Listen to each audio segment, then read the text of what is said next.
Hello，大家好，我们来学习怎样使用这款 EDS 哦。这款 EDS 呢，我们在那个 Scanner 会看到啊，Scanner 会看到。所以呢，我们这一款很容易使用啊。我们会用268路线来练习，因为268比较多短程路线哦，可以学习的更多。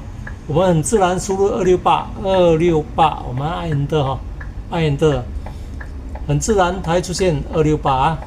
给268，所以268之后呢，方向2会在哪里呢？2681哦，这边是2681哈，跟着2682在这里哈，哦，可以看到268方向2，268A 在这里，268B 在这边，268C 在这里哈，所以就看你要写什么路线，我们就按 Enter 才会变成268C 哦，所以这款很方便，很好用了哈。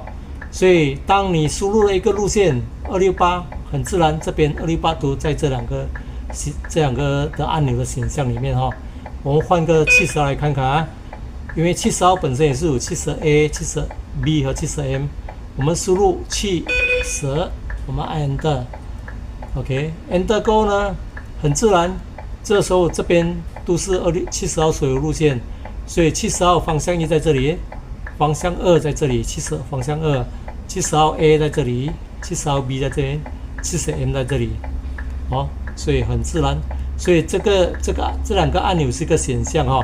当你输入任何路线，它所有路线的短程都会在里面哦，很容易寻找哦。我们一样啊，当我们要 observe， 只要放4个1，1、2、3， 4个1，按 Enter 就完成了哦。这款容易操作。OK， 谢谢大家。